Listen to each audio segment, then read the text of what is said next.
যেই দিন থেকে নবী আমার ইশারায় বুঝাইছেন আবু বকর হয়তো আমার সাথে তোমার হিজরত করা লাগতে পারে, এই কথাটা যেই দিন থেকে বলেছে ওই দিন থেকে আবু বকর রেডি।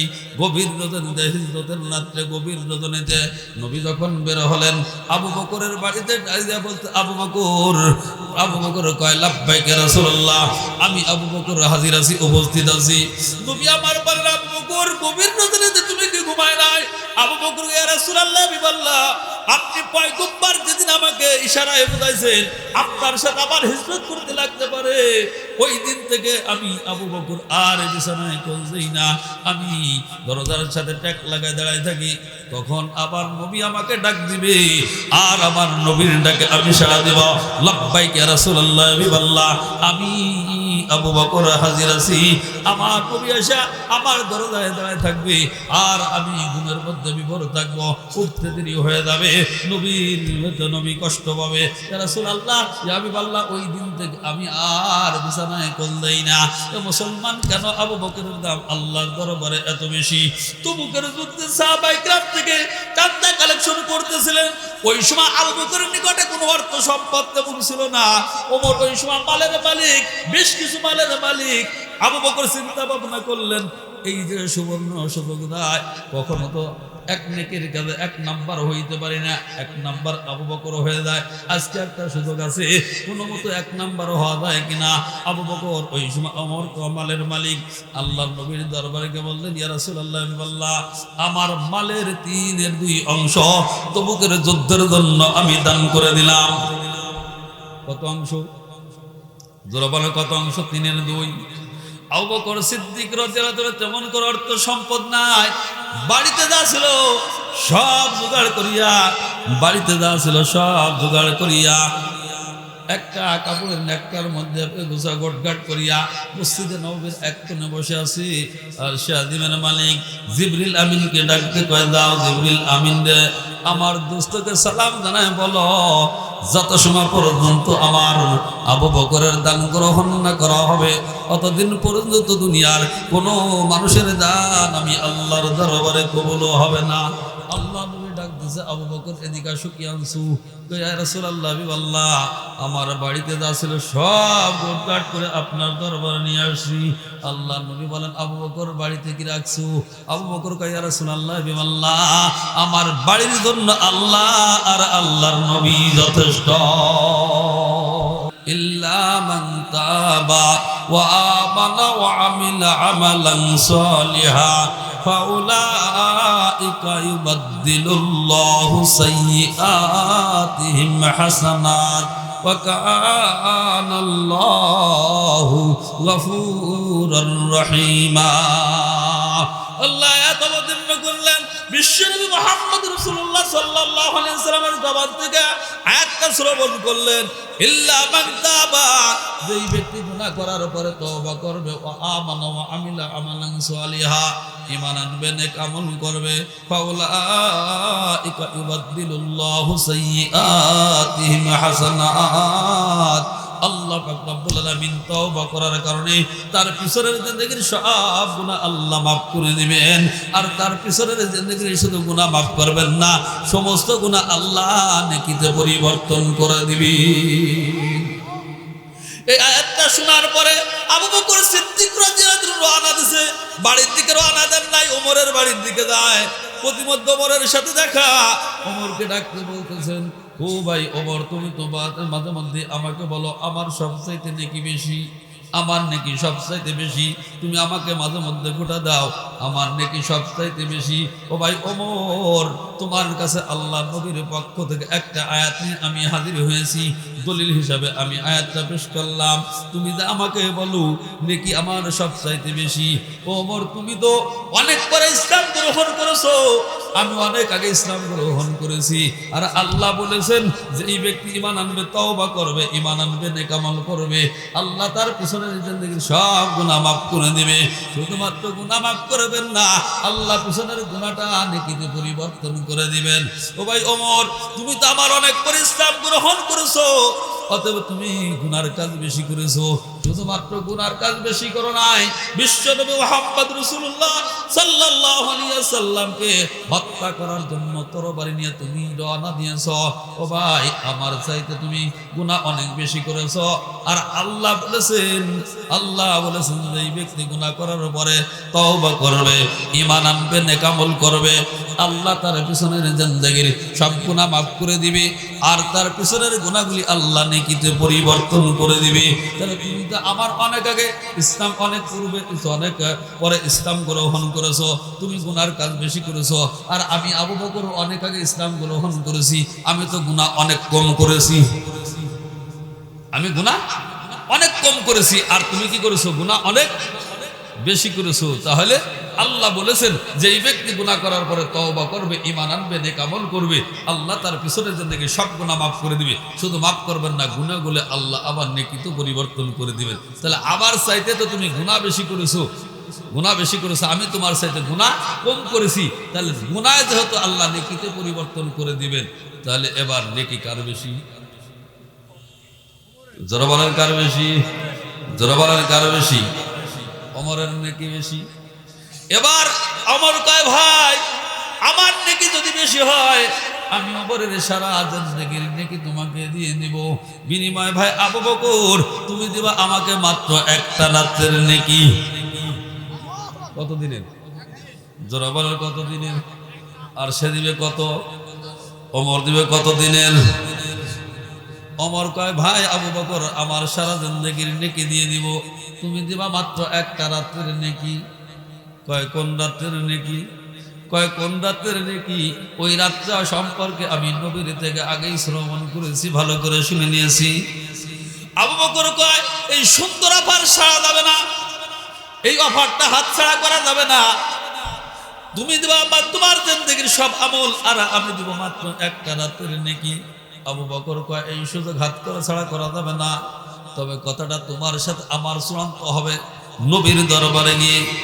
এখন যদি চূড়ান্ত করি, ভাই আবু বকর, তুমি যদি আবার তোমার কথা থেকে ব্যাক করো, এই অফার কেউ ছাড়ে? রাত্রে দিবে মাত্র একটা রাতের নেকি, আর উনি দিবে সারা জিন্দেগির নেকি। এই অফার কি ছাড়া যায়? ভাই ভাই চলো নবীর দরবারে কি হবে, চুক্তিনামা কি হবে, পরিপূর্ণ হবে। আবু বকর ওমর দুইজন মিলে নবীর দরবারে চলে গেলেন। বিশ্বনবী মুহাম্মদ রাসূলুল্লাহ সাল্লাল্লাহু আলাইহি ওয়াসাল্লাম মিসকি মিসকি হাসে, আবু বকর ওমরও হাসে। আল্লাহ নবী ডাক দেখা, আবু বকর ওমর, মনে হয় তোমাদের মধ্যে কোনো চুক্তিনামা হয়েছে। এবার আবু বকর কয়, ইয়া রাসূলুল্লাহ, বিল্লাহ, ওমর আমাকে বলেছে তার জিন্দেগির সমস্ত নেকি আমাকে দিয়ে দিবি, বিনিময় দিব আমি মাত্র তার একটা রাতের নেকি। আমি বলেছি কথাটা নবীর দরবার গিয়ে চূড়ান্ত হবে। আল্লাহ বলেন, আবু বকর ওমর, তোমরা দুইজন আমার প্রিয় সাহাবী, আমি তো তোমাদের দুইজনকে বেশি মহব্বত করি। আমি নবী কাকে ঠকাবো, কাকে জিতেবো, তবে আমি ঘটনাটা বলে দেই, এর উপরে তোমরা সিদ্ধান্ত নাও, কথা চূড়ান্ত করো।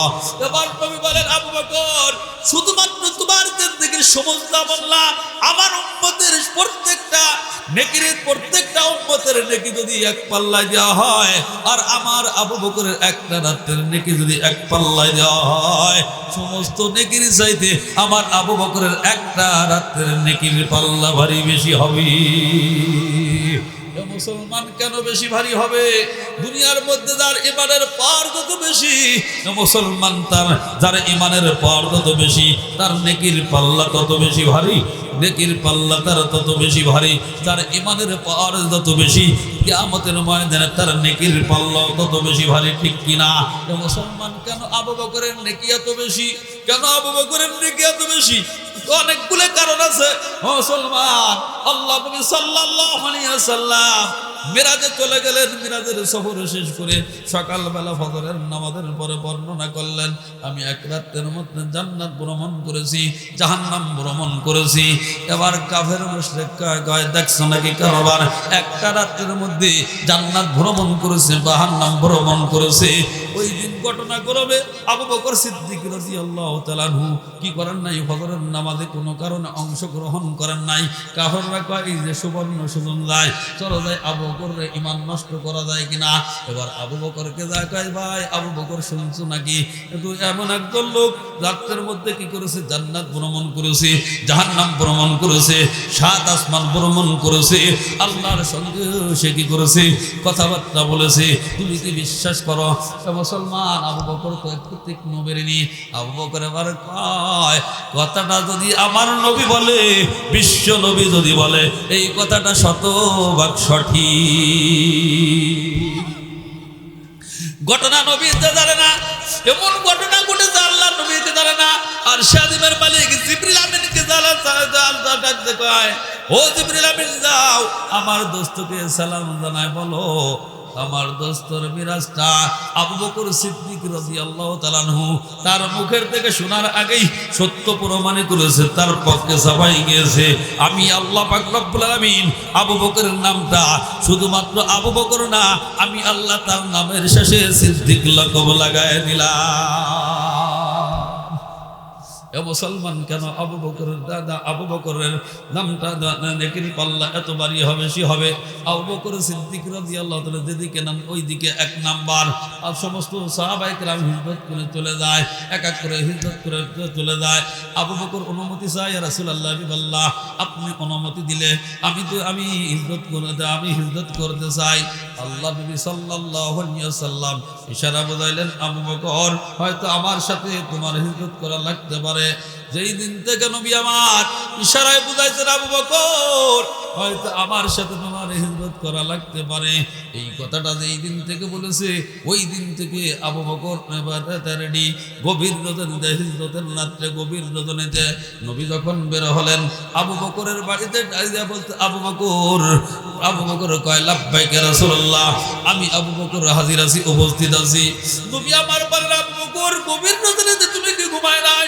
আবু বকর ইয়া রাসূলুল্লাহ বিল্লাহ আপনি পয়গম্বর যেদিন আমাকে ইশারায় বুঝাইছেন আপনার সাথে আবার হিজরত করতে লাগতে পারে, ওই দিন থেকে আমি আবু বকর আর বিছানায় কলজেই না, আমি দরজার সাথে ট্যাক লাগায় দাঁড়ায় থাকি।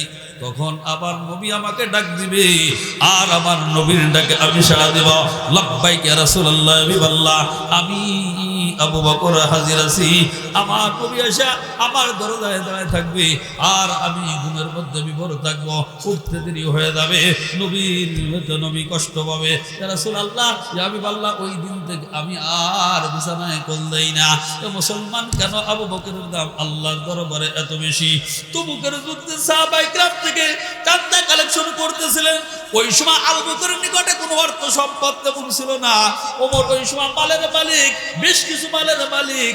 আবু বকর চিন্তা ভাবনা করলেন, এই যে সুবর্ণ সুযোগ দেয়, কখনো তো এক নেকের কাজে এক নাম্বার হইতে পারি না, এক নাম্বার আবু বকর হয়ে যায়। আজকে একটা সুযোগ আছে, কোনো মতো এক নাম্বার হওয়া যায় কিনা। আবু বকর ওই সময় ওমর মালের মালিক আল্লাহর নবীর দরবারে গিয়ে বললেন, ইয়া রাসূলুল্লাহ বিল্লাহ আমার মালের 3/2 অংশ তবুকের যুদ্ধের জন্য আমি দান করে দিলাম। কত অংশ? জোরে বলে কত অংশ? 3/2।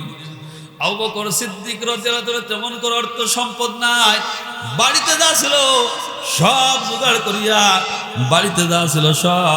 করিয়া একটা কাপড়ের নেকটার মধ্যে গোছা গোটগাট করিয়া মসজিদে নববীর এক কোণে বসে আছি। আর শাদিমের মালিক জিবরিল আমিনকে ডাকতে কয়, দাও জিবরিল আমিন রে আমার দোস্তকে সালাম জানায় বলো যত সময় পর্যন্ত আমার আবু বকরের দান গ্রহণ না করা হবে অতদিন পর্যন্ত দুনিয়ার কোনো মানুষের দান আমি আল্লাহর দরবারে কবুল হবে না। আল্লাহ নবী ডাক দিয়েছে, আবু বকর এদিকে আসো, কি আনছু? ইয়া রাসূলুল্লাহ বিল্লাহ আমার বাড়িতে যা ছিল সব গোটগাট করে আপনার দরবারে নিয়ে আসছি। আল্লাহ নবী বলেন, আবু বকর বাড়িতে কি রাখছু? আবু বকর কয়, ইয়া রাসূলুল্লাহ বিল্লাহ আমার বাড়ির জন্য আল্লাহ আর আল্লাহর নবী যথেষ্ট। তাহলে দান কার বেশি? দান কার বেশি? ওমর দিয়েছেন কত? 3/2। আবু বকর দিছে কত? সব। তারা দান কার বেশি? মুসলমান এই জন্য যার ইমানের পাওয়ার যত বেশি তার নেকির পাল্লা তত বেশি ভারী হবে। এ মুসলমান, এই ঈমানের মতো সম্পদ আল্লাহ পাক রব্বুল আলামিন আমাকে আপনাকে দান করেছেন। সমস্যা হলো মুসলমান, ঈমানটা আমার আপনার কাছে কেন দামি হইতে পারে নাই? ঈমানটা অর্জন করতে গিয়ে আমার আপনার কোনো কষ্ট করা লাগে নাই, বাপ ছাড়া লাগে নাই, মা ছাড়া লাগে নাই, ভাই ছাড়া লাগে নাই, দুনিয়ার অর্থ সম্পদ কোনো কিছু বিসর্জন দেওয়া লাগে নাই। মুসলমান, আমি আপনি সহজেই ঈমানটা পেয়ে গেছি, যার কারণ আমার আপনার কোনো দাম নাই, ঠিক কিনা? সাহাবায়ে কেরাম ঈমানটা অর্জন করতে গিয়ে ঘর ছাড়া লাগছে, বাড়ি ছাড়া লাগছে, মা ছাড়া লাগছে, মা ত্যাগ করা লাগছে, বাবা ত্যাগ করা লাগছে, দুনিয়ার অর্থ সম্পদ সব সুখ শান্তি বিসর্জন দেওয়া লাগছে। এ মুসলমান, এর জ্বলন্ত প্রমাণ আল্লাহ নবী সাল্লাল্লাহু আলাইহি ওয়াসাল্লামের একজন নব মুসলিম ছোট্ট সাহাবীর নাম হলো আব্দুল্লাহ। ইসলামটা গ্রহণ করার কারণে চাচা ডাক দেখায়, আব্দুল্লাহ ইসলাম ছাড়বা, নবীর সোহবত ছাড়বা। যদি ইসলাম ছাড়তে না পারো, নবীর সোহবত যদি ছাড়তে না পারো, বাড়ি ছেড়ে দিবা। আব্দুল্লাহ কয়, চাচা যান, দুনিয়ার সব, শুধুমাত্র বাড়ি না, দুনিয়ার সমস্ত সুখ শান্তি সব বিসর্জন দিতে পারি, মা ছাড়তে পারি, বাপ ছাড়তে পারি, চাচা ছাড়তে পারি, ঈমান ছাড়তে পারবো না, আমার নবীর সোহবত আমি ত্যাগ করতে পারবো না। চাচা কয়, আব্দুল্লাহ যদি নবীর সোহবত ছাড়তে না পারো, ঈমান যদি ছাড়তে না পারো, এই বাড়িতে তোমার জায়গা হবে না, বাড়ি থেকে বের হয়ে যাও। আব্দুল্লাহ কথাটা শোনার সঙ্গে সঙ্গে বাড়ি থেকে রওনা দিয়েছে। পিছন থেকে চাচা ডাকতে কয়, আব্দুল্লাহ তুমি যে লিবাসটা পরিধান করে বাড়ি থেকে চলে যাও, ওই লিবাসটা তো তোমার কিনা না, ওটা তো আমাদের কিনা, লিবাসটা খুলে রেখে দাও। কথা বলতে দেরি হয়েছে, আব্দুল্লাহর পোশাকটা খুলতে দেরি হয় নাই। মাকে ডাকতে বলতেছেন, মা এক টুকরা কাপড় দাও, যেই কাপড় টুকরা পরিধান করে আমার নবীর, আমার ইজ্জতটা হেফাজত করে আমার নবীর সোহবত যাইতে পারি। মা এক টুকরা কাপড় দিছে, যেইটা লজ্জা স্থান পর্দা তো হেফাজত করা যায় না। গভীর রজনীতে আব্দুল্লাহ বিশ্ব নবী মুহাম্মদ রাসূলুল্লাহ সাল্লাল্লাহু আলাইহি ওয়াসাল্লামের হুজুরের সামনে দাঁড়ায় আছে, বাঁকা হয়ে দাঁড়ায় আছে। গভীর রজনীতে নবী আবার হুজরাত থেকে বের হইলেন।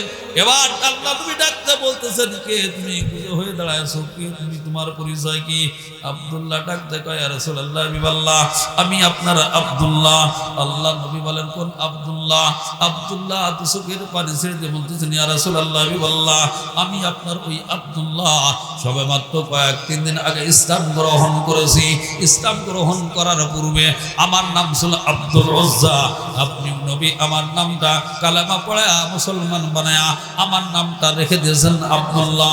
আমি আপনার ওই আব্দুল্লাহ। আল্লাহ নবী বলেন, আব্দুল্লাহ তুমি তো ধনী বংশের সন্তান, তোমার বাবা ব্যবসায়ী, তোমার চাচা ব্যবসায়ী, কেন তুমি এই গভীর রজনীতে এমনি বাঁকা হয়ে দাঁড়াছো? আব্দুল্লাহ কয়, ইয়া রাসূলুল্লাহ, আমার চাচা আমাকে বলেছে, আব্দুল্লাহ ঈমান ছাড়বা আর নবীর সোহবত ছাড়বা, যদি ছাড়তে না পারো বাড়ি ত্যাগ করবা। আমি বাড়িতে ত্যাগ করে যখন রওনা দিয়েছি, চাচা বললো, লেবাসটা খুলে রেখে দাও, ওটা তো আমাদের কিনা, লেবাসটাও খুলে রেখে দিয়েছি। আমার মা ছোট্ট এক টুকরা কাপড় আমাকে দান করেছে, যেই কাপড়টা আমার লজ্জা ইসলাম হেফাজত করার জন্য পর্যাপ্ত না, ওই ছোট্ট কাপড়ের টুকরাটা পরিধান করে যদি সোজা হয়ে দাঁড়াই, আমার লজ্জা স্থান বেরো হয়ে যায়। যদি বাঁকা হয়ে দাঁড়াই, তাহলে লজ্জা স্থানটা হেফাজত থাকে। ইয়া রাসূলুল্লাহ, এই ছোট্ট কাপড়ের টুকরাটা পরিধান করে বাঁকা হয়ে দাঁড়াছি, কখন আমার নবী হুজরাত থেকে বের হবে আর আমার নবীর চেহারার দিকে তাকাবো, আমি আব্দুল্লাহর মনে শান্তি পাবো। নবী আমার চোখের পানি ছেড়ে বলতেন, আব্দুল্লাহ আর তোমার কষ্ট করতে হবে না, আব্দুল্লাহ তুমি আবার হুজরার মধ্যে আসো। এবার হুজরার মধ্যে নেওয়ার পরে আল্লাহ নবী সাল্লাল্লাহু আলাইহি ওয়াসাল্লামের ব্যবহৃত দুই টুকরা কাপড় আব্দুল্লাহকে হাদিয়া দিয়ে দিলেন। মুসলমান, এই দুই টুকরা কাপড় পাওয়ার কারণে এই আব্দুল্লাহর নাম শুধুমাত্র আগে ছিল আব্দুল্লাহ, এই দুই টুকরা কাপড় পাওয়ার কারণে আব্দুল্লাহর নাম হয়ে গেল আব্দুল্লাহ যুল বাদাদাইন। এবার আল্লাহ রাসূল বলেন, আব্দুল্লাহ তোমার অন্তরে কোন আশা আকাঙ্ক্ষা আছে কিনা বলতে পারো। আব্দুল্লাহ দুচোখের পানি ছেড়ে দিয়ে বলতে, ইয়া রাসূলুল্লাহ, আমি দুনিয়া চাই না, আমি আখিরাত চাই। আপনি আমাকে ইসলামের দাওয়াত দিয়েছেন, আমি ইসলাম গ্রহণ করেছি। এই মুহূর্তে আমি আর দুনিয়া চাই না, আমি আখিরাত চাই। আপনি আল্লাহর কাছে একটু দোয়া করেন, আল্লাহ যেন আমার নামটা শহীদের দপ্তরে রেখে দেয়। নবী আমার দুচোখের পানি ছেড়ে দুহাত আল্লাহর দরবারে দোয়া করলেন, আল্লাহ আমার আব্দুল্লাহর নামটা শহীদের দপ্তরে লিখে দাও। মুসলমান দোয়াটা আল্লাহর দরবারে কবুল হয়ে গেছে। পরক্ষণে তবুকের যুদ্ধ সংগঠিত হলো। এই যুদ্ধে আব্দুল্লাহ রাদিয়াল্লাহু তাআলা অংশগ্রহণ করলেন। ঘটনাক্রমে তবুকের যুদ্ধটা কি হলো না, সংগঠিত হলো না। ওখান থেকে ফেরত আসতেছিলেন। প্রতিমধ্যে আসার পরে আব্দুল্লাহ রাদিয়াল্লাহু তাআলা অসুস্থ হয়ে পড়লেন। এই অসুস্থ অবস্থায় প্রতিমধ্যে আব্দুল্লাহ মারা গেলেন। আল্লাহর নবী বলেছেন, যেই ব্যক্তি অসুস্থ অবস্থা ইন্তেকাল করে ওই ব্যক্তির ইন্তেকালটা শহীদি ইন্তেকাল হয়ে যায়। আবার সাহাবায়ে কেরামকে ডাকতে বলতেন, সাহাবারা আমার আব্দুল্লাহকে সুন্দর করে গোসল করাও, আমার আব্দুল্লাহকে কাফনের কাপড়টা পরায় দাও, আমি নবী নিজে ইমাম হয়ে নামাজ পড়াবো। এবার আল্লাহ নবী সাল্লাল্লাহু আলাইহি ওয়াসাল্লাম নিজে ইমাম হয়ে নামাজটা পড়াইলেন। এবার আব্দুল্লাহর লাশটা কবরস্থ করার জন্য গোরস্থানে নিয়ে চলে গেলেন। গোরস্থানে পৌঁছানোর পরে সাহাবায়ে কেরামকে ডাকতে বললেন, ও আমার সাহাবারা, খবরদার খবরদার, আমার আব্দুল্লাহর লাশটা তোমরা নিজে কবরে নামাবো না, আমি পয়গম্বর নিজেই আমার আব্দুল্লাহর লাশটা কবরে নামাবো। এই কথা বলিয়া আল্লাহ নবী সাল্লাল্লাহু আলাইহি ওয়াসাল্লাম লাফতে কবরের মধ্যে নেমে গেলেন। এবার সাহাবায়ে কেরামকে ডাকতে বললেন, ও আমার সাহাবারা, আমার আব্দুল্লাহর লাশটা আমার হাতে তুলে দাও। এবার সাহাবায়ে কেরাম যখন আব্দুল্লাহর লাশটা আল্লাহর পয়গম্বরের হাতে তুলে দিলেন, লাশটা হাতে করে আকাশের দিকে তাকায়া আল্লাহ নবী দুচোখের পানি ছেড়ে দিয়ে আল্লাহর কাছে দোয়া করে, আল্লাহ, আমি আমার আব্দুল্লাহর উপর রাজি সন্তুষ্ট হয়ে গেছি। আল্লাহ, তুমি আমার আব্দুল্লাহর উপর রাজি সন্তুষ্ট হয়ে দাও। আকাশের দিকে তাকায়া আল্লাহ নবী বলেন, আল্লাহ, আমার কোল থেকে আমার আব্দুল্লাহর লাশটা আমি তোমার কাছে সুপর্দ করলাম। আল্লাহ, আমার আব্দুল্লাহর উপর তুমি সন্তুষ্ট হয়ে দাও। সাহাবায়ে কেরামের মধ্যে কান্নার রোল পড়ে গেছে। সাহাবায়ে কেরামের মধ্যে কান্নার রোল পড়ে গেছে।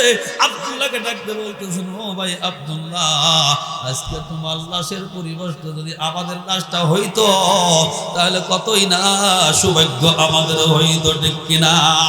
মুসলমান ইমানটা পাওয়ার কারণে, লা ইলাহা ইল্লাল্লাহ পড়ে মুসলমান হওয়ার কারণে মুসলমান নবী তার উপর সন্তুষ্ট হয়ে গেছে, আল্লাহ তার উপর সন্তুষ্ট হয়ে গেছে। আমি আপনি যদি ইমান নিয়ে কবরে যাইতে পারি, আল্লাহ পাক রব্বুল আলামিন আমার আপনার উপর রাজি সন্তুষ্ট হইতে পারে কি পারে না? এ মুসলমান ধরে বলেন, পারে কি পারে না? এ মুসলমান এই জন্য দুনিয়ার মধ্যে সবচাইতে দামি সম্পদের নাম হলো ঈমান। আর ঈমানটা হলো লা ইলাহা ইল্লাল্লাহু মুহাম্মাদুর রাসূলুল্লাহ সাল্লাল্লাহু আলাইহি ওয়াসাল্লাম। লা ইলাহা ইল্লাল্লাহ পড়লেই মুসলমান হওয়া যায়, ঠিক কিনা? এ ধরে বলেন, ঠিক কিনা? মুসলমান লা ইলাহা ইল্লাল্লাহ পড়লেই শুধু মুসলমান হওয়া যায় না, তিনটি জিনিসের সমন্বয়ের নাম হলো লা ইলাহা ইল্লাল্লাহ। ইকরার বিল লিসান, তাসদীক বিল জিনান, আমল বিল আরকান। জবানে স্বীকার করা লা ইলাহা ইল্লাল্লাহ মুহাম্মাদুর রাসূলুল্লাহ, নেই কোনো মাবুদ আল্লাহ ছাড়া, মুহাম্মদ রাসূলুল্লাহ সাল্লাল্লাহু আলাইহি ওয়াসাল্লাম আল্লাহর রাসূল। এই কথা অন্তরে বিশ্বাস করা আর মৌখিকভাবে স্বীকার করা, অন্তরে বিশ্বাস করা আর আল্লাহ পাক রব্বুল আলামিনের সমস্ত হুকুম আহকাম কাজে বাস্তবায়ন করা, এর নাম হলো লা ইলাহা ইল্লাল্লাহ মুহাম্মাদুর রাসূলুল্লাহ সাল্লাল্লাহু আলাইহি ওয়াসাল্লাম। এই মুসলমান সমস্যা হলো বর্তমান সমাজে এক শ্রেণীর মুসলমানের সন্তান লা ইলাহা ইল্লাল্লাহ পড়ে, আর বর্তমান সমাজে এক শ্রেণী হিন্দুর ছেলেরা লা ইলাহা ইল্লাল্লাহ পড়ে। এই দুই শ্রেণীর লা ইলাহা ইল্লাল্লাহ পড়ার মধ্যে কোনো পার্থক্য নাই, ঠিক কিনা? হুজুর বলেন, ঠিক কিনা? মুসলমান কেন পার্থক্য নাই? আমি বললাম স্পেশালের ওয়াজের মধ্যে শুনেছি, উনি বর্ণনা করতেছেন, আমি সদরঘাটে স্টিমারে বসা একজন পড়তেছে লা ইলাহা ইল্লাল্লাহু মুহাম্মদ রাসূল, এই কালেমা পড়ো আমার পরানো বুলবুল, লা ইলাহা ইল্লাল্লাহু মুহাম্মদ রাসূল, এই কালেমা পড়ো আমার পরানো বুলবুল। আমি বললাম স্পেশাল ডাক দিছে, বাবা যুবক এদিকে আয়, তোর কালেমা তো খুব সুন্দর লাগলো, ভালো লাগলো। ওই যুবক কয়, হুজুর কালেমা আবার কারে কয়? কালেমা কয় কারে? কয় কালেমা কয় কারে? আমি বললাম স্পেশাল কয়, বাবা যুবক রে, একটু আগেই না তুই পড়লা লা ইলাহা ইল্লাল্লাহু মুহাম্মদ রাসূল, এই কালেমা পড়ো আমার পরানো বুলবুল, লা ইলাহা ইল্লাল্লাহু মুহাম্মদ রাসূল, এই কালেমা পড়ো আমার পরানো বুলবুল। যুবক কয়, হুজুর কালেমা কারে কয়? কালেমার সাথে আমার কোনো সম্পর্ক নাই, আমি কালেমা জানি না, আপনি আমাকে কেবল যা পড়তে শুনলেন। হুজুর আমি তো কালেমা পড়তেছি না, আমি নজরুল সঙ্গীত গাইতেছি। কি গায়? জোরে বলেন কি গায়? হাবিবুল্লাহ মেসফা সাহেবকে ডাক দেখো, যুবক তোর নাম কি? ওই যুবক কয়, হুজুর আমার নাম তো হরে কৃষ্ণ নারায়ণ। নাম কি? হরে কৃষ্ণ নারায়ণ। মুসলমান বর্তমান সমাজে হরে কৃষ্ণ নারায়ণ লা ইলাহা ইল্লাল্লাহ পড়ে। বর্তমান সমাজে আছে যুবক আছে, ওরা কিন্তু লা ইলাহা ইল্লাল্লাহ পড়ে। এই দুই শ্রেণীর লা ইলাহা ইল্লাল্লাহ পড়ার মধ্যে কোনো পার্থক্য নাই। মুসলমান কেন পার্থক্য নাই? হরে কৃষ্ণ নারায়ণ কিন্তু লা ইলাহা ইল্লাল্লাহ পড়ে, আল্লাহর ঘর পবিত্র মসজিদে যায় না। বর্তমান সমাজে একজন মুসলমানের সন্তান আছে লা ইলাহা ইল্লাল্লাহ পড়ে, আল্লাহর ঘর পবিত্র মসজিদে যায় না, হরে কৃষ্ণ নারায়ণ কিন্তু সুদ খায়। বর্তমান সমাজে একজন মুসলমান যুবক আছে, ওরা কিন্তু লা ইলাহা ইল্লাল্লাহ পড়ে কি খায়? সুদ খায়। হরে কৃষ্ণ নারায়ণ কিন্তু ঘুষ খায়। বর্তমান সমাজে একজন মুসলমান যুবক আছে, ওরা কিন্তু ঘুষ খায়। হরে কৃষ্ণ নারায়ণ কিন্তু মিথ্যা কথা বলে। আর বর্তমান সমাজে একজন মুসলমান সন্তান আছে, ওরা কিন্তু লা ইলাহা ইল্লাল্লাহ পড়ে মিথ্যা কথা বলে। বলে কি বলে না? এগুলো বলে কি বলে না? এ মুসলমান বর্তমান সমাজে মিথ্যা তো বাদ পাস হয়ে গেছে। সমাজে মিথ্যা এমন কোন এলাকার এমন কোন সমাজ নাই যেখানে মিথ্যার গুণাদার জড়িত নাই, ঠিক কিনা মুসলমান? আর এই মোবাইলটা আসার কারণে, বর্তমান মোবাইলটা আসার কারণে গুনার কাজটা, মিথ্যার গুণাটা একটু বেশি হয়ে গেছে। মোবাইলে মিথ্যা কথা বলে যারা রয়েছে চাঁদপুর বাজার, কোন দিস্তে কুদস্ত কইও কবে যাবে মাঝকান্দির মোড়। জোরা বলের বলে কি বলে না? জোরা বলের বলে কি বলে না? রয়েছে রাজবাড়ি রাস্তার মোড়, ফোন দিচ্ছেন দোস্ত কই? ও বলবো আমি বলমারি চৌরাস্তায়। ও দোস্ত তুই বলমারি চৌরাস্তায় না, তুই হলো জাহান্নামের চৌরাস্তায়।